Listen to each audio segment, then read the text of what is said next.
Yesus. Sebenarnya karena kita baru jumpa, biasa kita orang timur kalau berjumpa, kalau orang Batak bilang mata rombo. Artinya kita saling kenal dulu, siapa tahu di mana kau, dari mana kau, ya, dan lain sebagainya. Dan kita berkata, saya Ibu Munte, saya punya anak 3, cucu 4, dan seterusnya dan seterusnya. Tapi hari ini biar kita cerita lebih melulu mengenai yang membuat kita orang bersaudara, yaitu namanya Tuhan Yesus. Kita cerita banyak mengenai Tuhan Yesus. Haleluya. Nanti lain kali kita banyak cerita satu dengan yang lain.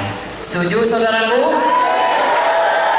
Karena hanya karena Yesus saja kita ada di sini. Saya sampai di sini juga karena Yesus. Pada umur seperti saya, kawan-kawan saya banyak yang sudah pulang ke sorga, atau sudah meninggal, atau sudah di kursi roda, atau sudah tidak bisa kemana-mana. Tapi Tuhan memberikan kepada saya masih ada di sini berkat doa-doa saudara mereka, dan berkat doa Tuhan Yesus, dan berkat kasih karunia Tuhan. Jadi pada malam ini kita bersyukur. Mari kita dengar betapa baiknya Tuhan itu, dan apa maksud Tuhan bagi hidup kita, supaya seperti yang kita nyanyikan dan kita dengar apa kata Bapak Pendeta tadi, saudaraku, kita siap untuk menantikan kedatangan Tuhan. Amin. Sebenarnya saudaraku, saya dan saudara punya 2 kewarganegaraan. Pertama, warga negara Indonesia. Itu kita semua tahu, kita orang Papua, warga negara Indonesia yang baik. Sudah dibuktikan. Amin. Tapi ada lagi satu kewarganegaraan yang tidak nampak dengan mata. Tuhan Yesus berkata, kerajaanku bukan dari dunia ini. Namanya warga negara sorga. Katakan kiri kanan, kita ini warga negara Indonesia, tapi warga negara sorga juga. Amin. Kalau warga negara Indonesia ada KTP-nya, semua sudah dapat IKTP. Saya sendiri pun saudaraku, ya lama baru dapat, ya. Tapi kalau warga negara sorga nggak ada nampak, tapi itu kekal selamanya. Haleluya. Mari kita menjadi warga negara Indonesia yang baik dan warga negara sorga yang baik. Saya tidak bicara mengenai warga negara Indonesia yang baik, ya. Semua kita sudah tahu itu, dan itu bisa nampak, saudaraku. Tapi menjadi warga negara sorga yang baik itu sesuatu yang tidak nampak, yang kekal selama-lamanya, dan itu tidak ada yang bisa saudaraku melakukannya kecuali Tuhan Yesus sendiri. Kami tinggal di Medan, itu warga negara Indonesia. Kalau dekat dengan negara-negara tetangga seperti Malaysia, Singapura, Thailand, ya dekat sekali. Jadi sewaktu-waktu kami terbang setengah jam, kami sudah sampai. Kalau kemari harus 4 jam, tambah 2 jam, 6 jam baru sampai ke Papua. Tapi tidak perlu saudaraku kami punya paspor karena warga negara Indonesia. Tapi biarpun cuma setengah jam ke Penang, kami harus punya paspor. Kalau tidak, di bandara atau sebelum pun terbang sudah disuruh pulang. Mengapa tidak punya paspor? Kalau mau masuk saudaraku ke satu negara harus punya paspor.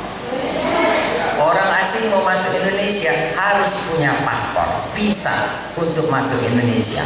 Saya dan saudara juga harus punya paspor warga negara sorga.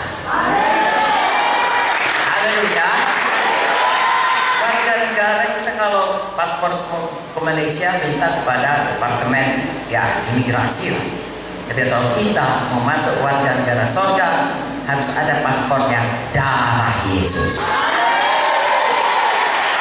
Jadi hari ini siapa kita yang sudah punya darah Yesus? Artinya percaya Yesus sudah menebus dosa-dosanya. Puji Tuhan, semua sudah punya paspor untuk masuk kerajaan sorga. Amin. saudaraku, yang paling penting hidup ini bagi kita dan bagi orang-orang yang kita kasihi tentunya, dan bagi semua manusia, yaitu punya paspor ke sorga.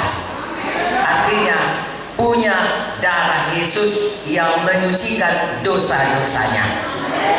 Artinya percaya kepada Injil Kristus, bahwasanya Yesus sudah mati di Golgota, mencurahkan darahnya dan menyucikan kepada siapa yang percaya kepadanya, kepada korbannya, dan kemudian pada hari ketika ia bangkit dan naik ke sorga, duduk di sebelah kanan Allah Bapa dan menjadi Tuhan bagi kita semua. Amin, saudaraku. Barang siapa yang percaya, maka dia tidak binasa, tapi beroleh hidup yang kekal. Itulah dia paspornya ke sorga. Saya dan saudara hari ini sudah mengaku kita percaya Yesus. Kita percaya juga bahwasanya kita sudah punya paspor. Tetapi masih banyak orang, kalau kita tinggal di Papua, masih banyak orang di Papua belum punya paspor itu. Saudara mau dia semuanya sampai ke sorga? Ceritakan Yesus, ceritakan darah Yesus, ceritakan korban Yesus, supaya semua dia percaya dan semua dia punya paspor ke sorga. Tidak ada nampak seperti paspor yang kalau kita mau ke luar negeri, saudaraku, mungkin saudara Papua New Guinea harus punya paspor juga ya. Australia itu yang paling dekat dari Papua juga harus punya paspor. Tapi saudaraku, tidak nampak, tapi sorga tahu kapan kita ketuk pintu sorga, darah Yesus itulah paspor kita. Haleluya. Saudaraku, pada waktu Paskah pertama di Israel, bagaimana orang-orang yang rumahnya, orang Israel yang rumahnya ada darah di pintu dan di jenang, di posen pintu kiri kanan atas ada darah domba Paskah. Itu paspornya, tidak ada kematian. Yang tidak ada darah, semua anak sulung mulai dari Firaun sampai kepada budak sampai kepada binatang, semua ada kematian. Sekarang ini kita juga, siapa yang punya darah Yesus dalam pintu hatinya, semua bebas dari kematian yang kekal dan hukuman dosa, hukuman neraka, mempunyai hidup yang kekal sorga. Itu sebabnya biarlah malam ini nanti Ibu Victoria akan menerangkan lagi lebih supaya kita selalu rapi api roh kita menyala-nyala, supaya semua jiwa-jiwa terutama orang-orang yang kita kasih semua boleh sampai pada hidup yang kekal. Semua kita percaya sorga itu baik, sorga itu indah, tidak ada dosa, tidak ada air mata, tidak ada setan, tidak ada penyakit. Bagus sekali. Itulah pengharapan kita. Maka kita terus mengikut Yesus. Amin.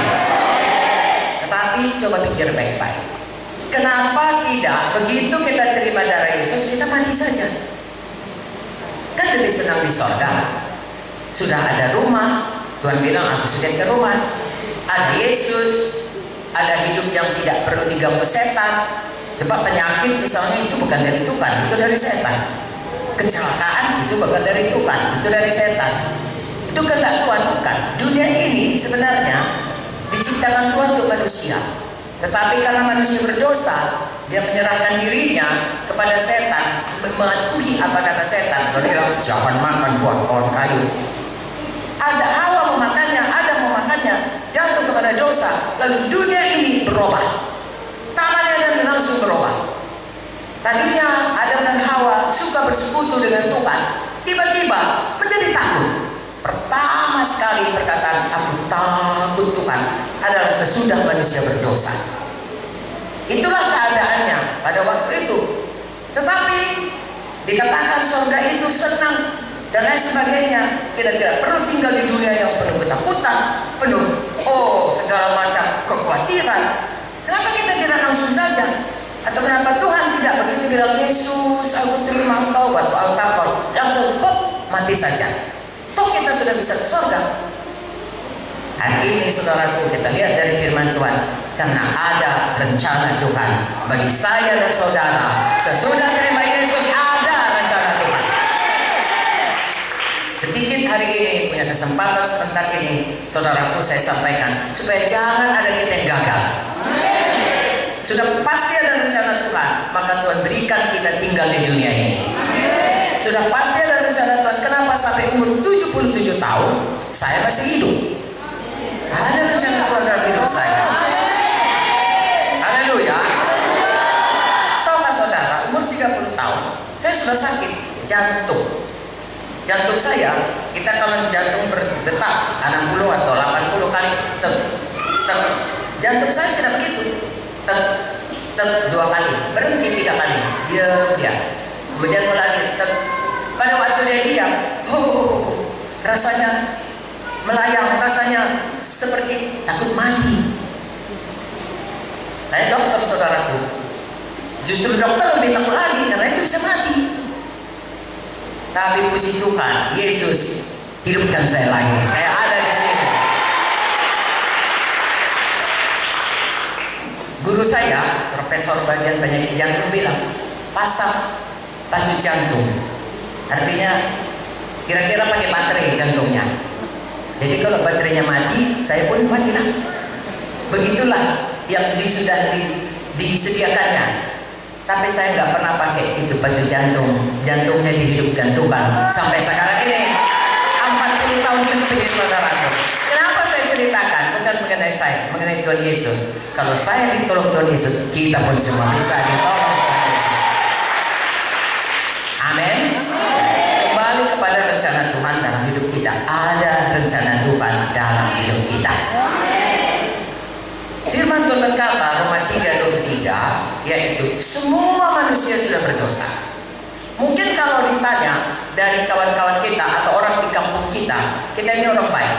Tapi firman Tuhan tetap berkata, semua manusia sudah sudah berdosa dan kehilangan kemuliaan. Sudah ditayangkan, ya. Jadi kita ini diciptakan Tuhan dalam Kejadian 1 segambar dengan Dia.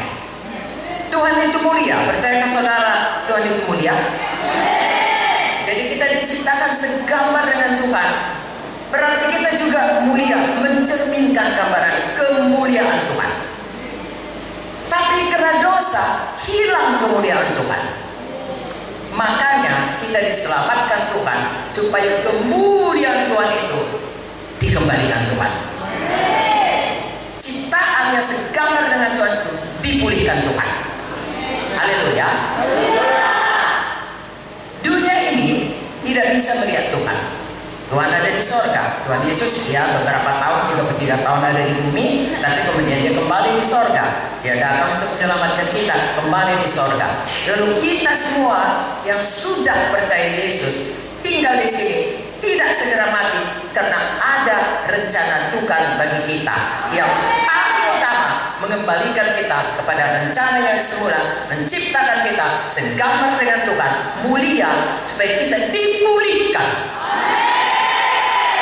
Jadi saya dan saudara, kalau tadinya sebelum selamat banyak berbuat yang tidak baik, dipulihkan menjadi segambar dengan Tuhan.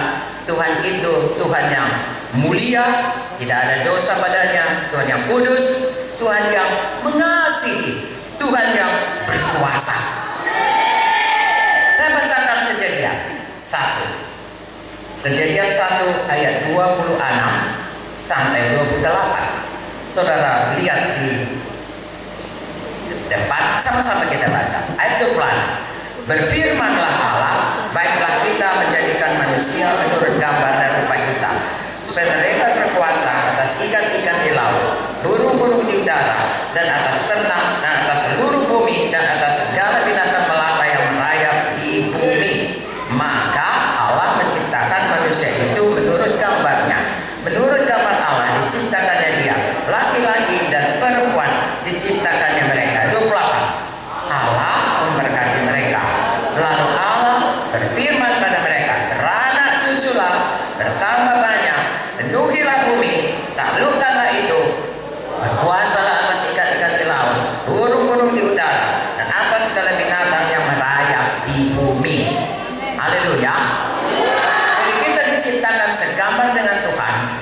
diciptakan untuk bertambah banyak, berganda-ganda, dan kita diciptakan untuk berkuasa.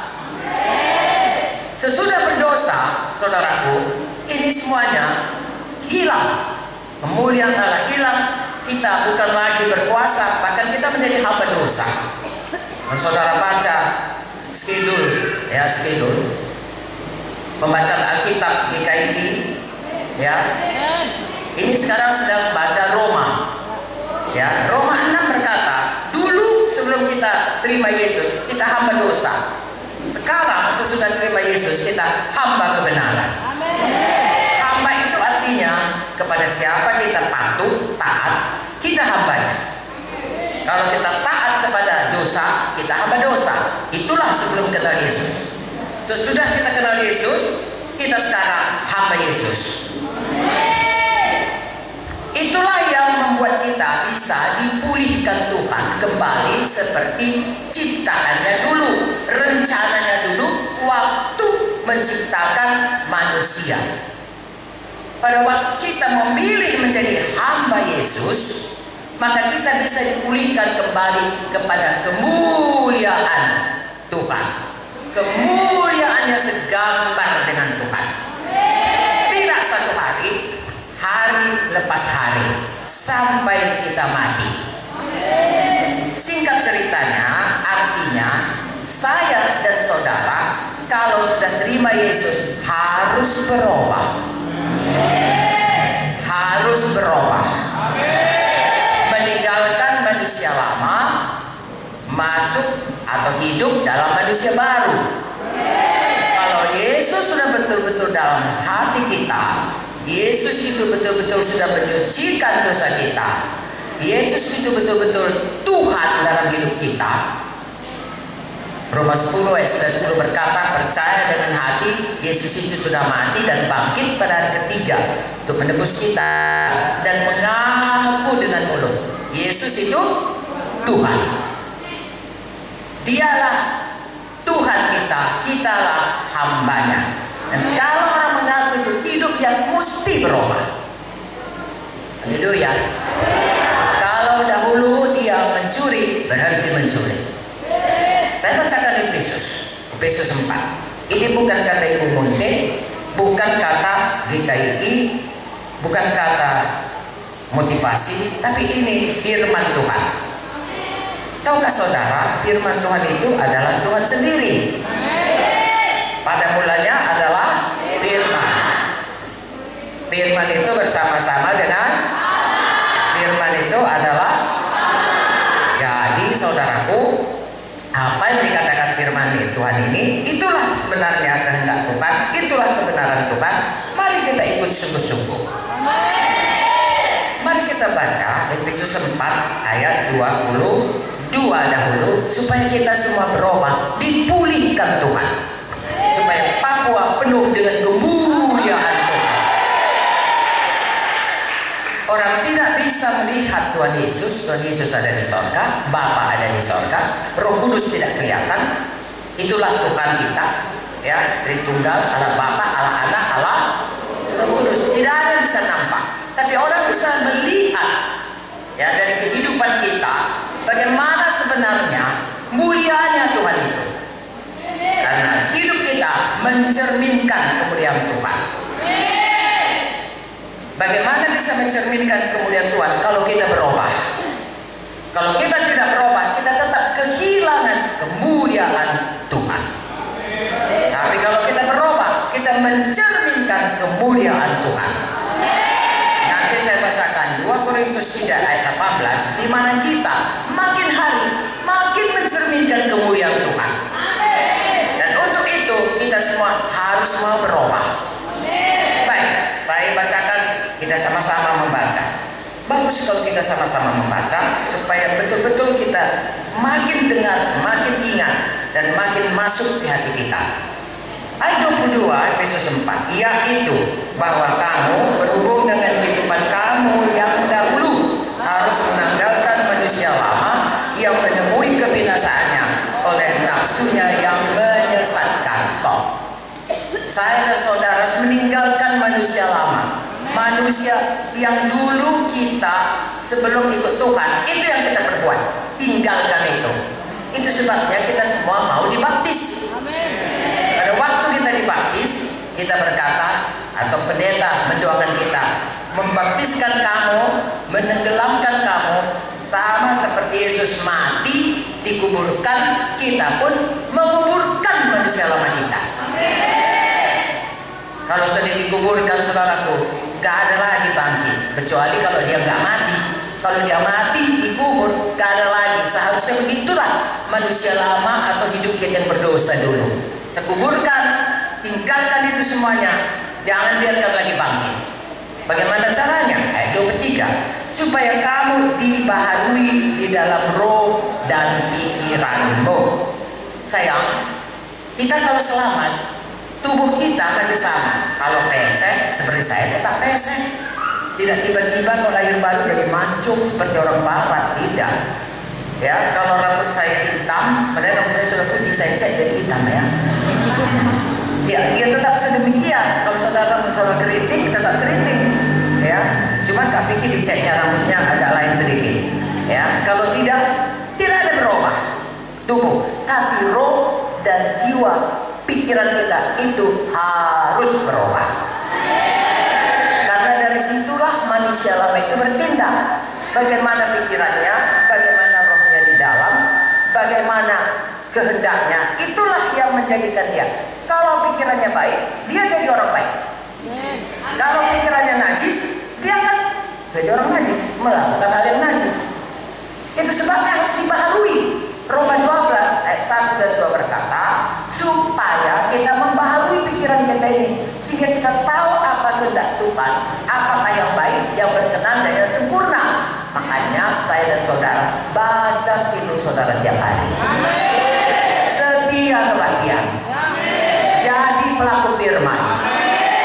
Lalu dengan demikian saudara, terus saudaraku membaharui pikiran dan terus berjalan dalam ayat 24, mengenalkan manusia baru yang telah diciptakan menurut kehendak Allah di dalam kebenaran dan kekudusan yang sesungguhnya. Saya dan saudara berubah. Haleluya.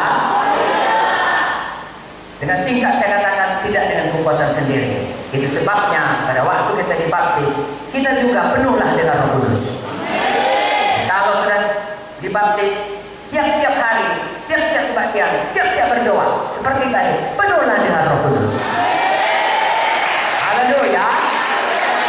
Sebab kita dengan kuat, bukan dengan gagah, kita melakukan semua perbuatan-perbuatan manusia lama itu kita matikan, lalu kemudian hidup dalam manusia baru hanya oleh Roh Kudus.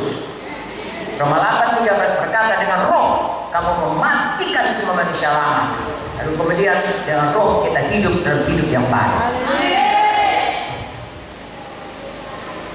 Saya buat yang singkat supaya saudara bisa mengerti firman Tuhan ini. Satu, saudara penuh firman Tuhan, percaya firman Tuhan, suka firman Tuhan, mau mematuhi firman Tuhan, penuh Roh Kudus. Kedua, supaya saudara sanggup melakukannya.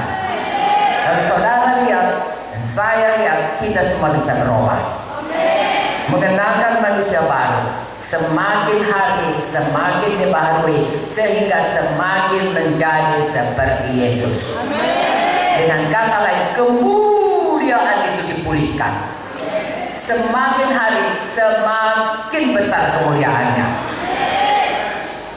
2 Korintus 3:18 saudaraku, nanti saya sambung lagi ke sana, mengatakan bahwasanya dan kita semua mencerminkan kemuliaan Tuhan dengan mukanya dan berselubung, karena kemuliaan itu datangnya dari Tuhan yang adalah Roh. Maka kita diolah menjadi serupa dengan gambarnya dalam kemuliaan yang semakin besar. Haleluya. Jadi Papua bisa melihat kemuliaan Tuhan melalui kehidupan kita yang berubah. Dia tidak bisa lihat Tuhan Yesus, tapi dia bisa lihat Yesus gambarannya kita.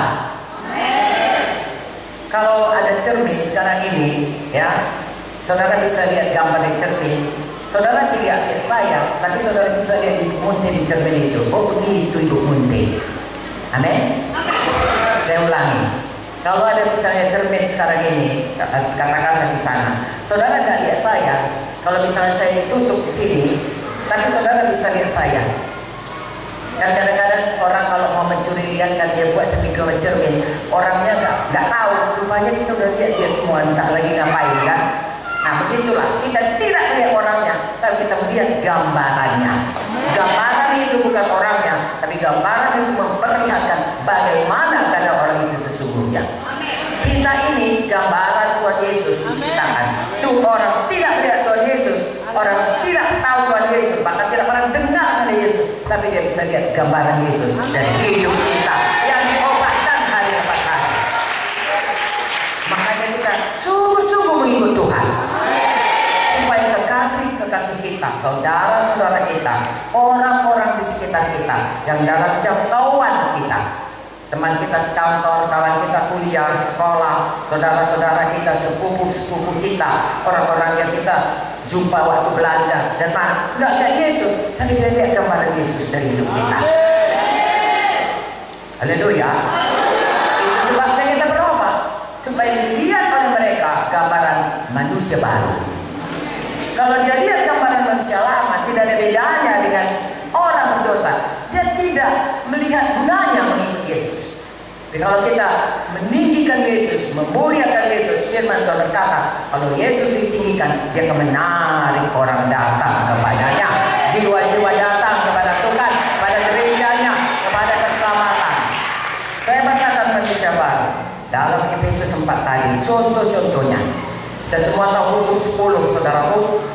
Hukum 10 itu mulai dari hukum 1 sampai hukum 4 mengenai Tuhan.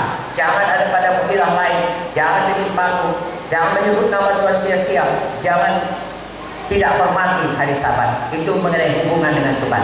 Mulai hukum 5 sampai hukum 10, bagaimana kita mengasihi sama manusia. Hormati orang tuamu, jangan membunuh, jangan berzina, jangan mencuri, jangan berdusta, jangan ingini milik orang lain lagi, dan seterusnya.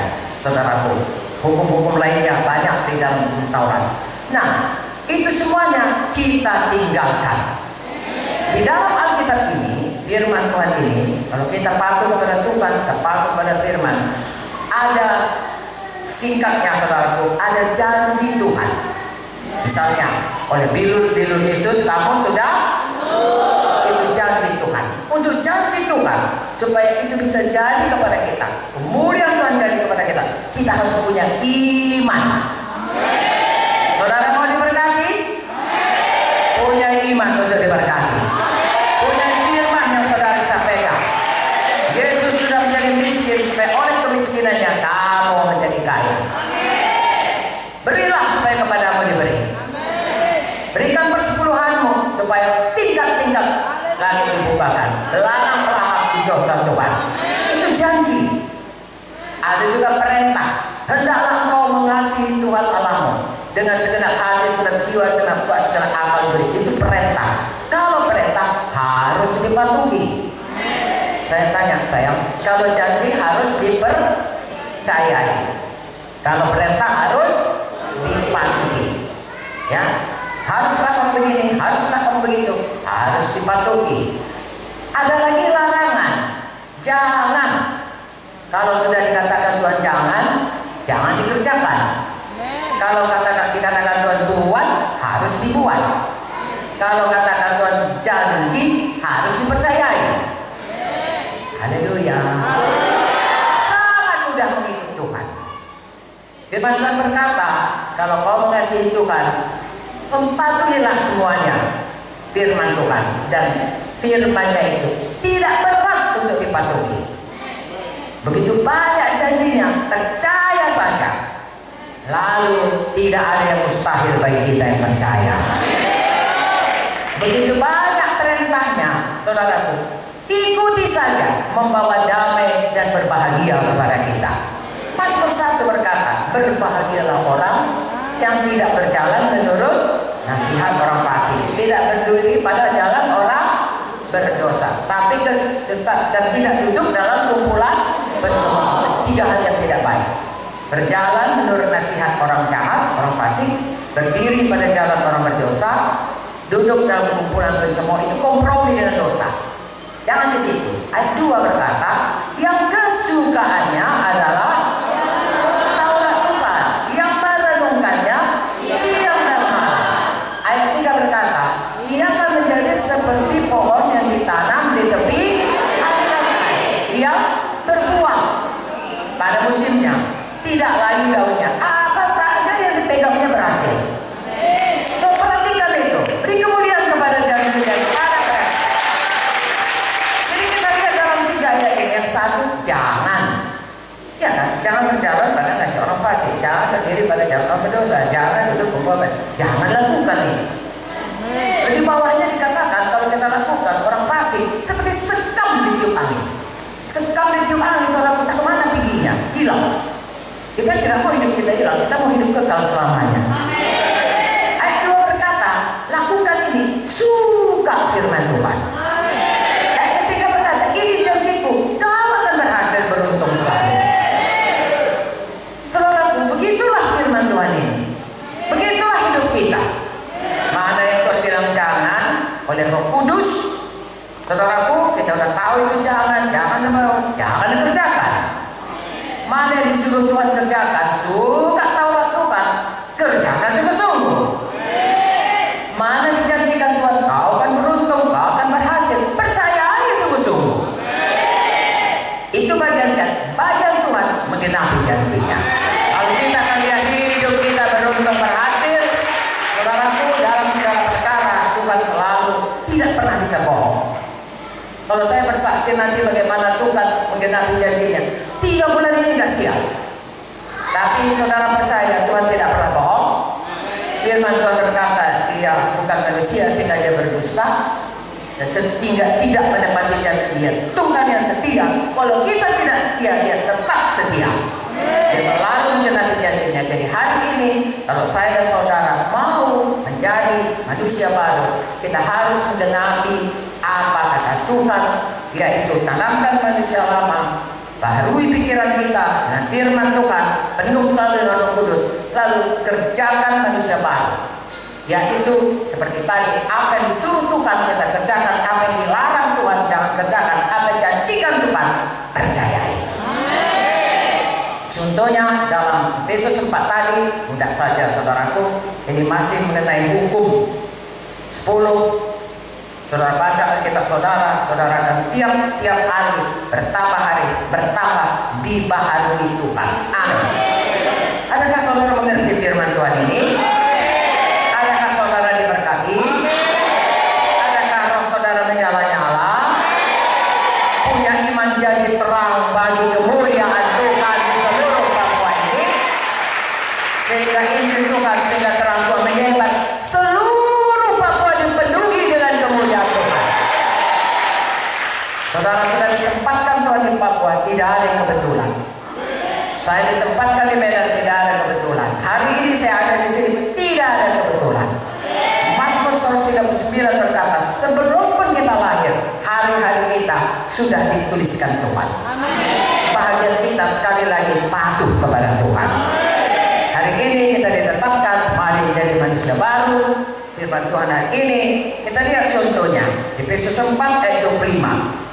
Perhatikan baik-baik sayang. Karena itu buanglah apa sayang? Dusta. Nomor 1, dusta. Berkatalah benar seorang kepada yang lain karena kita adalah sesama anggota. Jangan lagi bohong. Penyelidikan dalam gereja Tuhan mengatakan orang Kristen masih ada yang bohong. Hamba Tuhan terus bohong. Mari kita bebas. Firman Tuhan juga berkata, hendaklah engkau berkata, ya, tidak, lebih dari itu, jangan ada yang datang dari yang jahat. Mari kita selalu, apa konsekuensinya kalau kita berkata dusta, saudaraku, ya, bertobat, lalu orang marah, lalu orang menghukum, terima saja, asal kita bebas dari dosa. Tuhan berkata, berbahagialah orang yang mengakui dosanya. Jadi kalau kita selama ini suka berdusta, berhentikan saudara. Dulu kita hamba dosa, kita tidak bisa memberhentikannya. kita harus taat. Belum pun apa-apa, kita sudah berniat untuk berdusta. Ya, keluar aja dari mulut kita. Ada mama, oh nggak ada. Adanya mama kita di belakang. Tapi enak aja kita berdusta. Tapi sekarang ini oleh Roh Kudus, oleh firman yang menghidupkan firman itu, kita bisa berkata, walaupun ada konsekuensinya, kita bisa berkata apa? Ya di atas ya, tidak di atas tidak. Haleluya. Kalau memang kita melakukannya dan kalau kita ketahuan kita dihukum, kita harus lakukan saja. Kau yang memecahkan gelas ini, ya saya pecahkan, maafkan saya, ganti ya, baiklah. Gak ada mau kita, kasih saya waktu, misalnya. Enggak, karena tidak ada yang melihat. Ya, jangan. Lebih bagus, lakukan saja. Mulai dari perkara kecil sampai perkara yang besar. Amin, saudara. Doa Bapa kami, ampunilah kami. Betul-betul saudaraku, kita minta ampun kepada semua dosa-dosa kita. Jangan lagi berkata dusta, tapi mari kita berkata ya di atas ya. Saya cepat lagi. Ada pelana. Apabila kamu menjadi marah, janganlah kamu berbuat dosa, janganlah matahari terbenam sebelum padam amarahmu. Janganlah beri kesempatan kepada iblis. Marah. Pekerjaan yang paling mudah hidup ini, manusia lama, adalah marah. Toh saudara, bayi aja tahu marah. Udah lapar dia, mamanya lapar itu, wow! Gak ada yang mengajarkan, Butet, kalau mau lapar menjerit ya, gak ada yang mengajarkan. Ya, tapi dia bisa menjerit sekuat-kuatnya, wow, kencing dia, tidak ada dengan pokoknya, wow, sekuat-kuatnya. Mengapa? Itu naluriah, ya, naluriah kita. Saya punya cucu saudaraku, satu namanya Karissa, satu namanya James, beda umur 1 tahun. Jadi kalau beli mainan tentu banyak mainan Karissa. James kepingin diambilnya, begitu dipegangnya Karissa dicitaknya kepalanya. Saya nggak pernah ngajarin gitu sama dia. Kalau ada mainanmu, kau makasih, nanti diambil adikmu, citak kepalanya ya, tokok kepalanya. Nggak ada saya aja. Dia tahu sendiri mencitaknya, kepalanya. Menjerit kasih James, wow, ada apa, ada apa? Mainan saya diambilnya. Tidak perlu diajar, tahu marah. Itulah kodrat berdosa. Manusia lama di dalam Tuhan berubah. Orang minta baju, kasih juga jubah. Kalau perlu kasih semua, tinggal baju dalam. Maksudnya murah hati. Jangan pemarah, sabar. Kalau kita sabar, orang melihat Tuhan Yesus. Sudah pun di kayu salib, dia masih berkata, ampunilah mereka Tuhan. Dia tidak tahu apa yang dikerjakannya. Punyai hati Yesus, lalu kita tidak segera marah. Berapapun dosa orang dibanding dengan dosa kita yang diampuni Tuhan, firman Tuhan berkata, seperti 10.000 talenta sudah diampuni Tuhan, utang orang 100 dinar ampuni saja. Haleluya. Mengatakannya mudah, mempraktekannya seumur hidup. Haleluya. Bagi saya juga saudaraku masih bisa marah. Bukan kalau sudah jadi mama tidak bisa saudaraku. Tetapi firman Tuhan berkata, pakai manusia baru, saya dan saudara harus patuh, harus sayang sama Tuhan, mau patuh, pakai manusia baru. Amin. Kalau kita pakai manusia baru, kemudian Tuhan bisa memancar orang-orang tahu mereka ini anak-anak Tuhan Yesus. Amin. Dari mana manusia tahu atau dunia tahu kita anak Tuhan Yesus? Kalau kita saling mengasihi. Amin. Saya ulangi sayang. Dari mana manusia, firman Tuhan berkata, apabila kamu saling mengasihi, maka dunia tahu kamu adalah murid-muridku. Kalau kita saling mencokok, saling memfitnah, saling menjelekkan, saling memburukkan, saling bertengkar, apalagi di muka orang banyak, apalagi menceritakannya kepada orang lain, ya, dari keluar dari lingkungan keluarga, keluar dari lingkungan gereja, itu tidak mempermuliakan Tuhan. Dari mana orang tahu kita murid? Orang berpikir, ini kok kayak orang dunia juga, katanya anak Tuhan. Tapi kalau kita menggambarkan kemuliaan Tuhan, kita murah hati, kita saling mengampuni, kasih menutupi banyak kesalahan. Haleluya. Maka Tuhan melihat kemuliaan Tuhan dipancarkan dari kehidupan gereja Tuhan. Dan itulah yang menandakan saya saudara dulu bukan orang Kristen. Ya, sampai saya mau tamat dokter. Begitu zaman saya dulu, satu namanya ujian agama, satu namanya ujian manipulasi. Kalau sekarang kewiraan atau tata negara. Jadi kalau ujian agama itu harus lulus. Saya buat lulus. Tadi saya datangi bapak pendeta gurunya, saya bilang, saya bisa bikin ini jawaban, saya bawa saya punya kertas, tapi terangkan kepada saya siapa Yesus itu. Saya selalu berdoa dalam nama Dia, saya tidak mengerti ini semuanya Alkitab ini. Pendetanya pun tidak tahu menerangkannya. Dia katakan kamu harus lebih baik. Saya bilang itu agama lain juga begitu. Karena semua agama baik. Saya sudah pelajari sih. Karena kawan saya ada orang Muslim, ada orang Buddha, ada orang Kristen, ada Partalim, ada Parbebu, saudaraku, ada animisme, ada predator, ya ateis, banyak. Selama saya 7 tahun di kedokteran banyak kawan saya. Dan masing-masing berusaha menarik saya. Lalu saya katakan, bagaimana ini sebenarnya Tuhan Yesus? Singkat cerita, saya tetap tidak selamat, tidak layak balik. Tapi satu hal yang menarik saya, tetap di dalam jalan orang Kristen, saya baca kitab ini, Yesus itu sangat baik. Saya belum pernah lihat pribadi sebaik Tuhan Yesus. Dia sangat baik, dia sangat pemurah, dia sangat sabar, dia luar biasa baik. Itulah yang membuat saya terus dalam terang Tuhan semakin terang, sehingga satu hari saya selamat. Dan sejak itu gak pernah mundur sampai sekarang, sampai saya mati, sampai Yesus datang. Kiranya juga saudaraku, kita mengasihi Tuhan dengan segenap hati kita, sehingga kita suka kalau kemuliaan Tuhan dipancarkan dari hidup kita. Saya percaya saudaraku, kita semua perlu uang, perlu kedudukan, perlu semua apa yang diperlukan dunia ini. Tapi tetap Matius 6:33. Cari dahulu kerajaan Allah dan kebenarannya, sekalian yang pasti ditambahkan kepadamu. Muliakan dulu Tuhan, cari kerajaan Allah, cari rajanya, Tuhan Yesus. Sembah Dia, puji Dia, senangkan Dia. Seluruh hidup serahkan kepadanya, sekalian yang akan ditambahkan kepada saudara. Haleluya.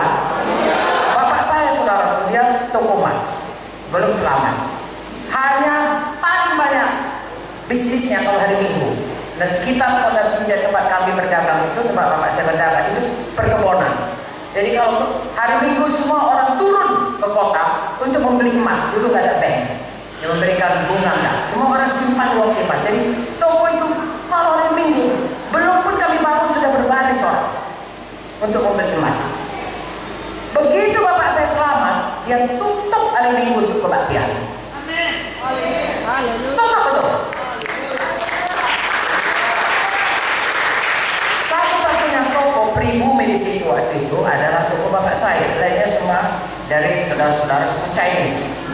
Mereka sangat tidak suka ada orang pribumi. Mereka kalau di Medan tuh itu banyak orang Chinese. Mereka suka kalau mereka yang menguasai ekonomi, tidak ada pribumi. Jadi waktu bapak saya tutup, mereka senang sekali. Tapi bapak saya punya satu iman seperti tadi firman Tuhan, yang percaya cari dahulu kerajaan Allah kebenarannya, sekalian ditambahkan kepadamu. Yang biasanya panennya hari Minggu, tapi Tuhan berkuasa, Tuhan yang tidak terbatas kuasanya, Tuhan yang menghargai dan mencari orang yang bersungguh-sungguh hati terhadapnya untuk mencurahkan kuasanya kepada orang tersebut. 2 Kawan 16 ayat 9. Tahukah saudara, akhirnya dari Senin sampai Sabtu omsetnya jauh lebih besar daripada selama ini hari Minggu. Tuhan tahu menyorongkan orang-orang datang pada hari Senin, hari Selasa, hari Rabu, hari Kamis, hari Jumat, hari Sabtu, sehingga hari Minggu bapak saya ke gereja, penuh ke gereja. Kami 7 anaknya tetap bisa sekolah, tetap bisa makan, tetap bisa saudaraku dibiayai, bahkan lebih dari sebelumnya. Haleluya. Jadi saya ajak saudara, apapun saudaraku yang harus kita perjuangkan untuk hidup ini, mari sungguh-sungguh ikut Tuhan. Mari kita hidup kita patuh kepada Tuhan, percaya kepada Tuhan, lakukan apa yang disuruh Tuhan. Amin. Kalau kita lihat hidup kita berubah, semakin hari semakin berubah sesuai dengan apa yang terang kita dapat dari firman. Misalnya kalau dulu saya saudaraku, orang bilang saya orang baik, tapi saya punya prinsip yang sangat tidak alkitabiah. Apakah itu? Saya jahat mau ganggu orang, kamu jahat sama orang, tapi jangan jahat sama saya. Sekali dia jahat, seumur hidup saya nggak mau kawan lagi sama dia. Saya pikir itu betul, karena saya belum dapat terang Tuhan, belum dibaharui. Satu hari saya dapat firman Tuhan yang mengatakan, kalau orang jahat pun ampuni dia, berkati dia, doakan dia. Haleluya, musuhmu pun didoakan. Berubah saya, saudara. Saya bisa orang jahat kepada saya tidak mau membalas, saya doakan dia. Bahkan kalau bisa timbun bara api, artinya bikin baik sama dia, supaya dia berubah. Berubah hidup saya, saudara. Mengapa? Karena dari firman Tuhan ini. Saya ajak saudara, saya tidak tahu kita ini masing-masing perjuangannya apa. Ya, ada orang perjuangannya mungkin roh-roh pornografi, saudara bisa bebas. Tidak perlu terikat di situ. Ada keinginan untuk buka pornografi, Roh Kudus penuhkan aku Tuhan. Firman berkata, hendaklah kau kuduskan aku kudus. Tanpa kekudusan tidak ada yang bisa melihat Tuhan. Tolong aku, Roh Kudus tolong aku. Lalu akan hilang itu keinginan perhambaan dosa itu. Kita akan menjadi hamba Kristus yang suka melakukan yang benar. Kita bisa bebas, selama-lamanya bebas. Dulu kita tidak tahu seperti saya tadi, tapi sesudah kita tahu, ikuti terang Tuhan itu. Supaya hidup kita berjalan dari satu kemuliaan kepada kemuliaan yang semakin besar. Haleluya. Kalau kita suka mencopet, saudaraku, kemana-mana ambil barang orang, kemana-mana ambil barang orang, berhenti mencopet. Saya bacakan di sini dikatakan, orang yang mencuri, ayat 8, janganlah ia mencuri lagi. Baik ia bekerja keras, melakukan pekerjaan yang baik dengan tangannya sendiri, supaya dapat membagikan sesuatu pada orang yang berkekurangan. Tadinya mencuri, sekarang memberi. Karena kerja keras, bukan memberi karena ngambil curi lagi sini, kan? Bukan. Ada juga orang berkata, saya mau ikut, saya curi, kasih sama orang miskin. Enggak. Saudara kerja keras. Lalu saudara diberkati Tuhan, berikan kepada orang lain. 29. Jangan ada perkataan kotor keluar dari mulutmu, pakailah perkataan yang baik, membangun yang perlu, supaya mereka mendengarnya beroleh kasih karunia. Amin. Jangan mendukakan Roh Kudus yang sudah memeteraikan kamu menjelang hari penyelamatan. Mulut, hidup mati dikuasai lidah. Gereja saudara, baik di Sorong, Manokwari, baik di Sorong Selatan, ya, baik di Jayapura, baik di mana saja seluruh muka bumi ini, saudara persatukan dengan perkataan yang membangun, perkataan iman, perkataan firman, perkataan positif, perkataan Tuhan. Jangan sampai mulut ini mengeluarkan, Kak Joyce ada bukunya, racun atau madu. Biarlah yang manis saja keluar. Begitu orang mendengar, membangun orang itu. Tadinya dia sudah mau mundur, dia jadi maju. Hari ini saya sampaikan perkataan ini, saudara jadi berapi-api, mau mempermuliakan Tuhan untuk seluruh Papua ini. Selalu ucapkan perkataan firman Tuhan, perkataan iman, perkataan kehidupan. Firman Tuhan berkata, pilih olehmu. Ada hari ini, kutuk atau berkat, mati atau hidup. Hidup mati dikuasai lidah. Lidah kita yang menentukan apakah kita beroleh kutuk atau berkat, kehidupan atau kematian. Saudaraku, selalu perkatakan kehidupan, selalu perkatakan berkat. Jangan pernah perkataan kutuk, jangan pernah perkataan yang membawa kematian. Kematian rohani, kematian badani. Misalnya kematian rohani ataupun badani. Ada orang sakit, kita lihat, kuliahlah kayak oh ini 2 bulan langsung mati. Perkataan membunuh itu, saudara. Ya, seharusnya kalau kita orang melihat sakit, kita katakan, oh jangan takut saudaraku, kamu pasti disembuhkan Tuhan. Bukankah firman Tuhan berkata oleh bilur-bilur Yesus kita sudah sembuh? Mari kita datang boleh ke dokter, tapi jangan ke dukun. Karena kalau dokter diberikan Tuhan pengetahuan yang datang dari Tuhan. Kalau dukun itu ilmu dari roh gelap, bukan dari Tuhan. Itu satu ilmu kepercayaan kuasa, bukan pada Tuhan Yesus. Kalau dari Tuhan Yesus itu bilur Yesus, tapi kalau dukun ada sembahannya yang selalu dia minta bayarannya, timbalannya, membawa jiwa kita ke hukuman kekal. Jangan ke dukun, boleh ke dokter, bahkan carilah dokter yang baik. dokter Kristen lagi. Nah, dia akan sangat mengasihi kita kalau dia dokter Kristen yang baik. Haleluya. Kalau saya beri saudara Panadol, saya bisa menerangkan kepada saudara mengapa Panadol itu bisa menurunkan panas. Karena dia akan bekerja yang namanya pusat panas atau temperatur badan begitu rupa sehingga dia membuatnya menjadi normal. Makanya Panadol itu bisa dipakai untuk menurun panas. Juga di samping itu dia bisa bekerja pada pusat perasaan sakit. Sehingga Panadol kalau dimakan bisa hilang rasa sakit. Tak sakit kepala, tak sakit gigi, tak sakit apa, bisa diterangkan. Tapi kalau ada air di situ, itu tidak ada kasihannya, saudaraku. Itu ada kepercayaannya kepada roh-roh jahat yang disembahnya. Jangan lagi ada di situ. Kami sudah bertobat dari situ, saudaraku. Ada banyak barang-barang dukun semua dibakar karena nenek saya, kami dari suku Kalo banyak, saudaraku tahu, berdukun dibakar semuanya pada waktu kami selamat. Haleluya. Semua kita bebas. Jadi sekarang jangan lagi ada perkataan kotor keluar dari mulut, pakai perkataan kehidupan. Selalu, saudaraku, kalau bicara cepat mendengar, lambat bicara, lambat marah. Haleluya. Katakan kiri-kiri, saya cepat mendengar, lambat bicara, lebih lambat lagi marah. Coba ulangi sekali lagi. Katakan kiri kanan. Saya ulangi, dengar. Katakan pada kiri atau kata saudara. Saya cepat mendengar, lambat bicara, lebih lambat marah. Oke, sekarang saya tanya, kalau mendengar cepat atau lambat? Kalau marah cepat atau lambat? Kalau ngomong cepat atau lambat? Mana yang harus kita selalu praktekkan, mendengar atau bicara? Makanya mari kita atuhi firman Tuhan ini, dengar selalu suara Tuhan. Sekali kita bicara, langsung Tuhan mengerti.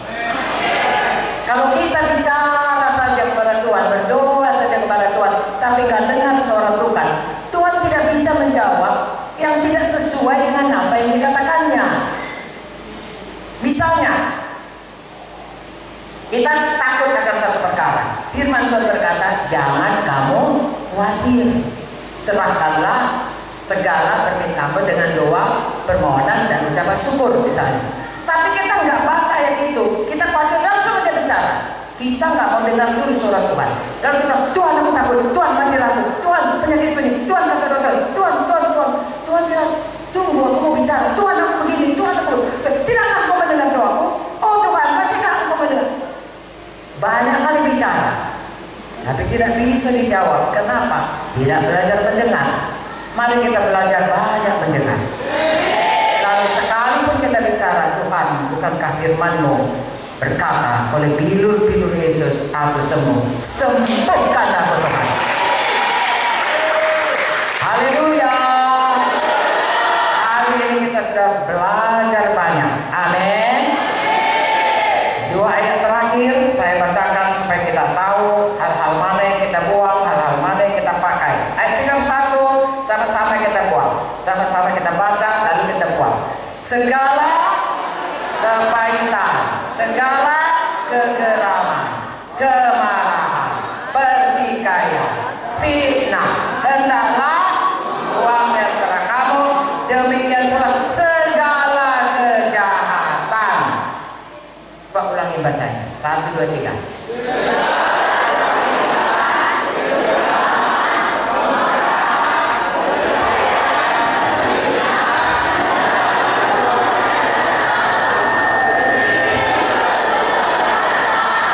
Maukah saudara melakukannya?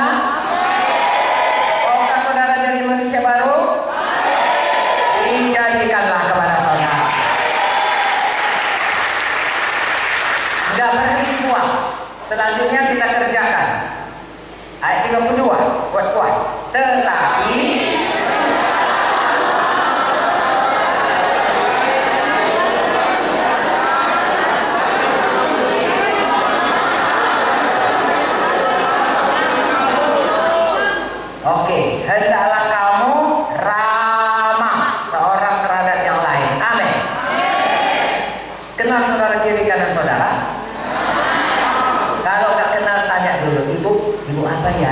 Gimana ya? Coba dulu, praktekkan dulu.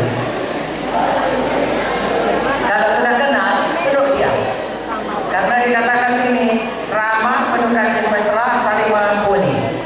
Kalau selama ini tidak mengampuni, hari ini praktekkan mengampuni. Ini firman Tuhan. Haleluya.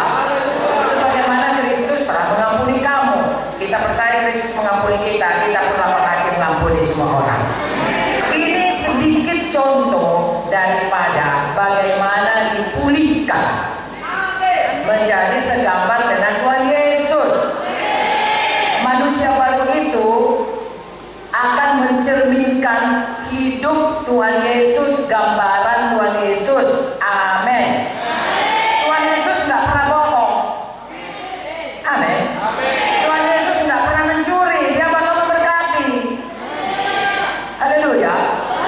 Tuhan Yesus nggak pernah marah. Kalau saudara lihat dari itu, maka saya katakan saya suka akan Tuhan Yesus. Saya baca kitab ini sebelum pun saya selamat.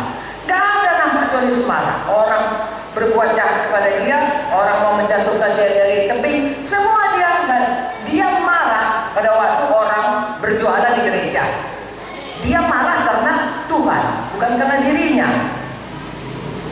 Dia marah pada waktu orang Farisi dekil, ada orang sakit. Gimana ini? Kalau hari Sabat bisa disembuhkan, diam aja orang itu. Siap untuk mau menerkam Tuhan Yesus. Kalau disembuhkannya, kita adili dia, menyembuhkan orang, bekerja pada hari Sabat. Jahat hati orang itu. Dia tidak punya belas kasihan kepada orang sakit, hanya mau melihara peraturan demi peraturan untuk menjebak Tuhan Yesus. Jahat hati itu, marah dia. Saudara baca dalam kita katakan Tuhan Yesus marah oleh kedegilan mereka. Kalau orang lain saudaraku, dia tidak marah. Orang saudaraku yang berbuat jahat, yang mau dilempari batu pun dia kata, jangan lagi berdosa. Orang yang tidak tahu siapa dia, sudah pun menyembuhkan dia tidak marah. Udah pun disembuhkan, dia tidak berkata demikian. Bahkan orang yang waktu dia datang ke Yerusalem semua berteriak Hosana, Hosana. Besok dia orang yang berteriak Hosana, Hosana, besok berkata salibkan dia.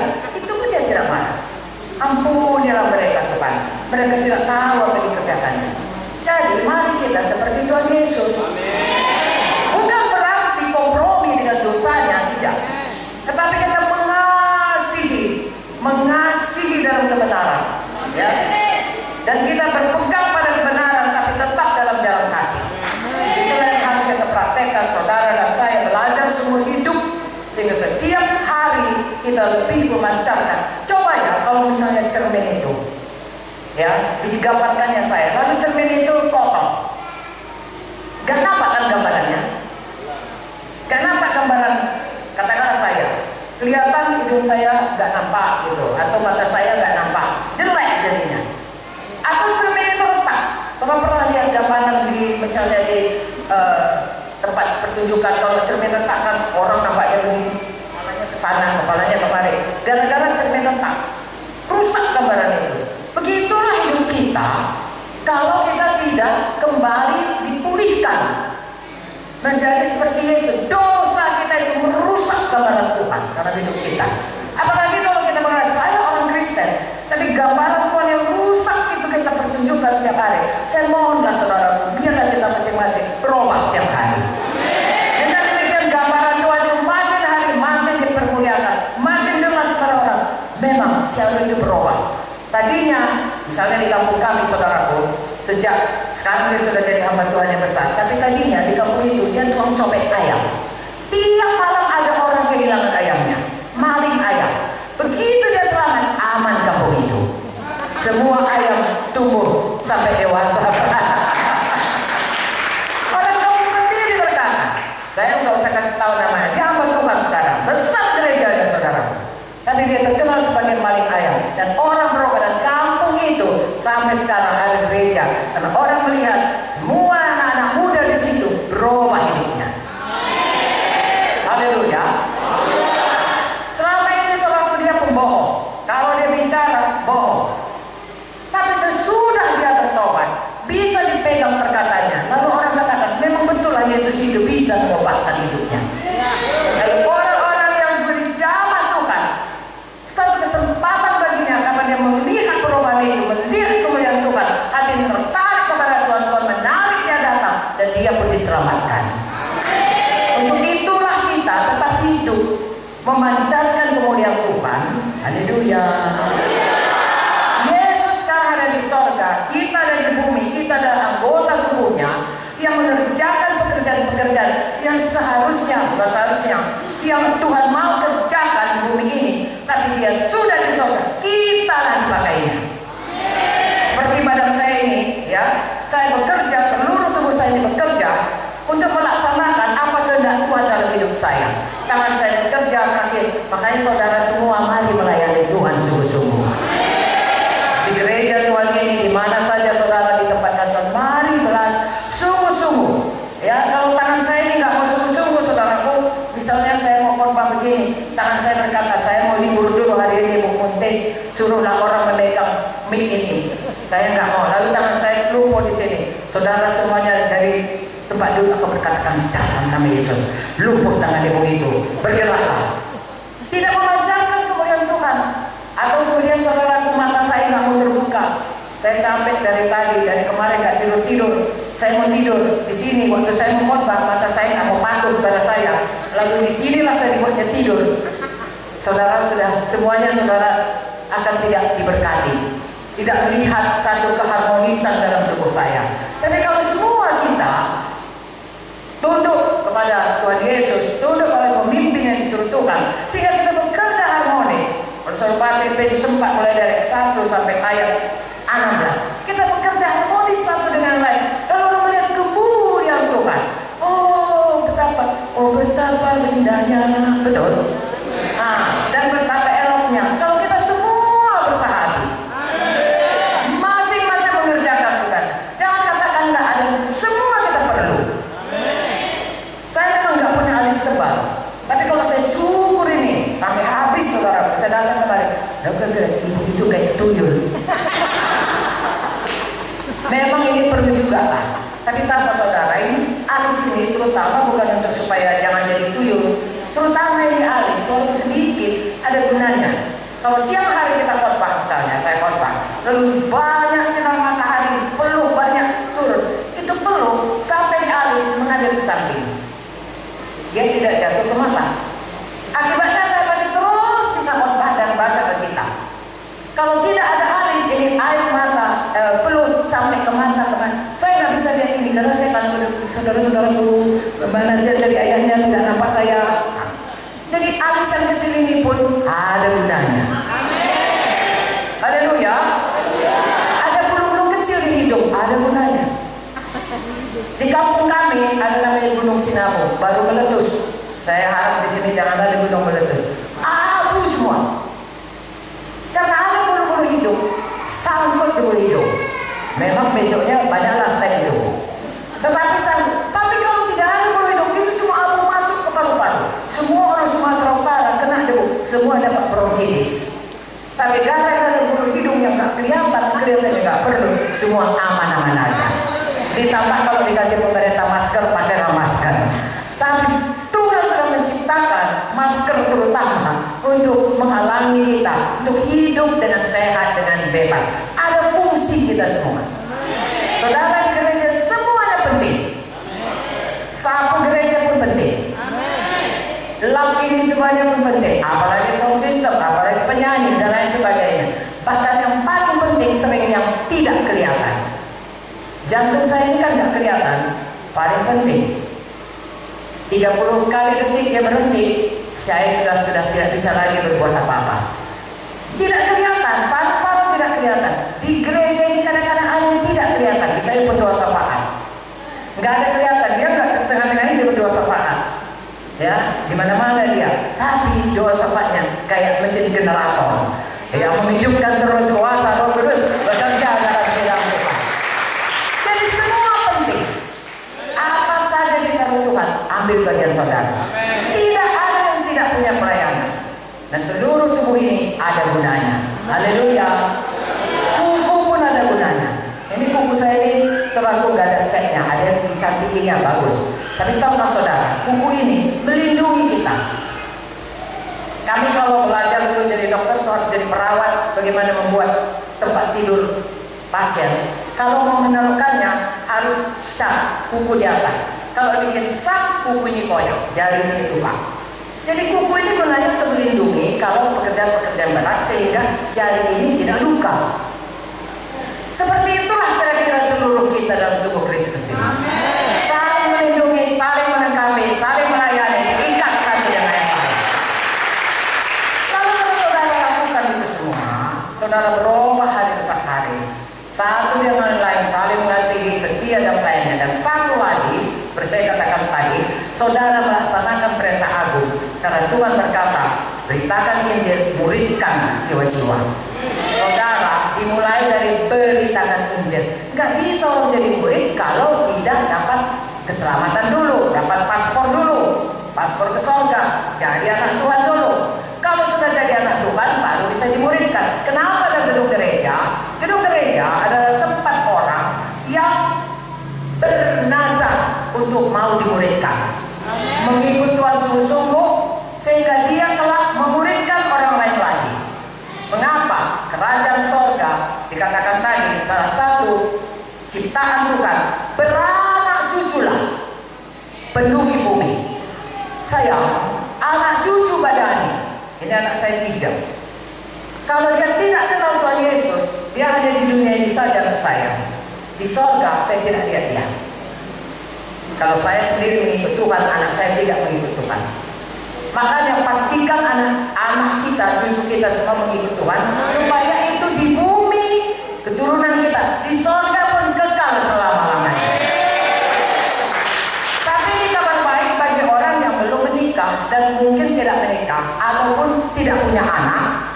Walaupun tidak punya anak, walaupun belum menikah, walaupun karena saudara membuat anak-anak saudara tidak ada secara badani, tetapi secara rohani saudara bisa beranak cucu memenuhi bumi. Dari mana? Anak rohani. Menginjil lah. Beritakan iman. Siapa yang selamat dalam saudara itu anak rohani saudara. Muridkan dia sehingga dia kekal ada di sorga, dalam kerajaan sorga. 2 Timotius 2 ayat 2 berkata, muridkan supaya murid saudara bisa memuridkan lagi. Sayang, kenapa kita selamat hari ini? Karena Yesus memuridkan 12 murid. Satu orang berkhianat, Judas, tapi ada Paulus, luar biasa. Kemudian murid Tuhan Yesus Rasul ini memuridkan lagi orangnya. Makanya ada 120 orang dipilih atas dalam Kisah Rasul. Kemudian orang yang 120 orang ini memuridkan orang lain lagi. Makanya ada sidang Tuhan. Pertama sekalipun ada 3.000 orang selamat, 5.000 orang selamat. Tiap-tiap hari tambahkan orang selamat. Dari mana itu? Karena mereka semua menginjil. Bahkan ada yang semua tetap menginjil. Maka Injil Tuhan diberitakan terus sampai kepada hari ini. Setiap generasi tetap ada orang namanya golongan sisa, remnant. Sebagaimana jahatnya pun orang, seperti dulu Hitler membunuh semua orang Yahudi atau negara-negara yang membunuh orang Kristen, tetap ada orang-orang pilihan Tuhan yang mau dimuridkan dan memuridkan orang lain lagi. Biarlah kita ada di antaranya semua. Haleluya. Adakah saudara hari ini diberkati? Jadi kita punya tujuan hidup. Kita sudah punya paspor ke surga. Darah Yesus kita percaya. Tapi selama di dunia ini kita sungguh-sungguh mengerjakan apa yang direncanakan Tuhan bagi kita masing-masing. Tuhan mau memulihkan kita kepada kemuliaannya semula. Hendaklah kita berubah jadi manusia baru. Amin. Selalu baca Alkitab kita, percaya Alkitab kita, patuh firman Tuhan, lakukan apa yang disuruh Tuhan, penuh Roh Kudus, karena hanya dengan Roh Kudus kita bisa mengerjakannya. Bagian Tuhan pasti kerjakan Tuhan, bagian kita itu kita yang bertanggung jawab. Manusia diberikan Tuhan kehendak bebas, mau patuh mau tidak patuh. Jangan kalau Tuhan mau biar aku patuh, kalau aku tidak patuh itu Tuhan yang bikinnya. No, patuh tidak patuh tanggung jawab kita. Haleluya. Kalau kita patuh menggenapi semua janji Tuhan, mencurahkan kuasa Tuhan, itu bagian Tuhan dan Tuhan tidak pernah bohong. Makanya pilihlah selalu patuh, pilihlah selalu berkat, pilihlah kehidupan, pilihlah dipulihkan Tuhan, pilihlah mempermuliakan Tuhan. Haleluya. Sudah hidup kita berubah, ambil bahagian kita dalam tubuh Kristus. Sungguh-sungguh melayani. Hari ini saya tidak sempat menceritakan bagaimana sungguh-sungguh melayani, tapi saya percaya saudara bisa terus diajari oleh pemimpin-pemimpin sidang saudara. Haleluya. Selanjutnya, jangan berhenti memenangkan jiwa, sebab orang kalau mau dimuridkan harus selamat dulu baru bisa dimuridkan. Kalau saudara tidak menginjil, tidak ada yang bisa dimuridkan. Tapi sebaliknya, sesudah menginjil harus memuridkan. Itu gunanya ada gereja, di mana orang-orang yang siap untuk dimuridkan, eklesia, orang-orang yang mau dipisahkan, tidak mau lagi hidup secara duniawi, tapi seperti kita katakan tadi, mau hidup baru, mau dipakai Tuhan sampai pada rencana Tuhan. Kita bertumbuh bersama-sama, kita melayani bersama-sama, lalu kita pergi memenangkan jiwa lagi. Saudaraku, penuhi Papua ini dengan terang Tuhan, penuhi dengan Injil Tuhan, menangkan semua jiwa-jiwa, mulai dari yang saudara kasihi, rumput keluarga saudara, Yerusalem saudara, Judea saudara, Samaria, sampai ke ujung bumi. Tuhan Yesus memberkati saudara. Adakah saudara percaya firman Tuhan ini? Siapa percaya angkat tangannya? Jangan turunkan, ikut-ikut saja. Terimalah saudaraku, saya mau mendoakan saudara. Tuhan Yesus, Kau berkati semua anak-anakku ini Tuhan. Mereka percaya kepada firman-Mu, biarlah semua dipulihkan Tuhan. Semakin hari semakin menjadi seperti Yesus. Biarlah mereka menjadi manusia baru. Semakin hari semakin dibaharui. Semakin hari kemuliaan-Mu bagaimana lagi Tuhan seluruh pulau Papua ini. Juga semua mereka mau melayani, karena Kau sudah menempatkan mereka menjadi tubuh Kristus. Biarlah mereka setia melayani, bersehati mereka melayani, saling mengasihi, satu dengan lain saling mengampuni, sabar satu dengan lain. Biarlah roh mereka menyala-nyala selalu Tuhan, untuk memberitakan Injil-Mu, supaya jiwa-jiwa dimenangkan semua dan dimulihkan semuanya. Biarlah Papua dipenuhi dengan kemuliaan-Mu, di dalam nama Yesus, di dalam nama Yesus. Siapa yang percaya sama-sama katakan amin, amin, dan amin. Beri kemuliaan kepada Tuhan. Haleluya. Saya serahkan kepada Ibu Joyce.